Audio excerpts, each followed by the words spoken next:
flickering fluorescent lights of the late-night train station cast long, distorted shadows that seemed to writhe like living things. I clutched my worn backpack tighter, the worn leather a familiar comfort against the growing unease settling in my gut. It was late, the kind of late where the world felt hushed and expectant, waiting for something to break the silence. That's when I saw him. He was standing near the edge of the platform, silhouetted against the sickly yellow glow of a distant lamp. He was tall, unnaturally so, and his frame seemed too thin, too angular to be entirely human. His coat was long and dark, swallowing him whole, and even from a distance, I could feel his gaze, a prickling sensation on the back of my neck.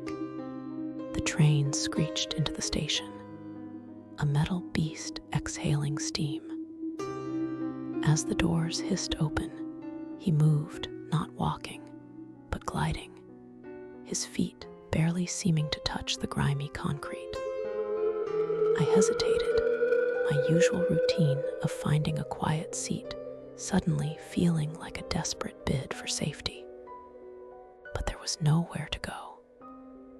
He was already there, standing in the open doorway, his head tilted slightly as if he were studying me.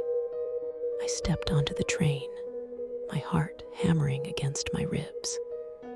He followed. I found a half-empty carriage, the stale air thick with the scent of old upholstery and desperation. I chose a window seat, hoping to lose myself in the passing darkness. He sat opposite me, across the narrow aisle. His face was pale, almost translucent, with eyes that seemed too large and too dark, like bottomless wells. They never blinked. He wore a thin smile, stretched unnaturally wide across his gaunt features, revealing teeth that were too sharp, too numerous. Going far, his voice was a dry rustle, like dead leaves skittering across pavement. I mumbled a non-committal answer, my gaze fixed on the window, pretending to be fascinated by the blurry lights streaking past. But I could feel his attention, heavy and suffocating. He leaned forward, his movements jerky and unnatural. "You look troubled," he whispered, his voice seeming to slither into my ears. "Like you've seen things that aren't meant to be seen." A chill, colder than the night air, snaked down my spine. "I don't know what you mean," I managed, my voice trembling. He chuckled, a sound devoid of mirth, a grating noise that scraped against my nerves. "Oh, but you do. You carry the taint, the echo of what was left behind."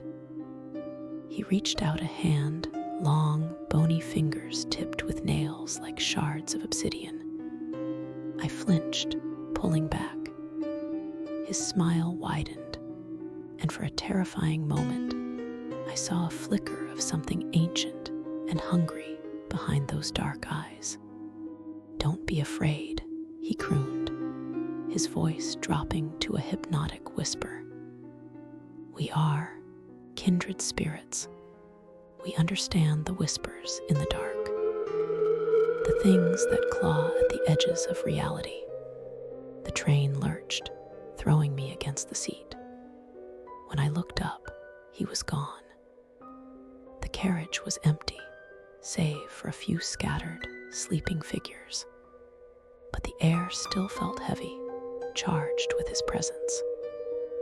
And as the train continued its lonely journey through the night, I couldn't shake the feeling that I was still being watched, that something had followed me off the train, something that now knew my name. was just waiting for the right moment to collect what it was owed.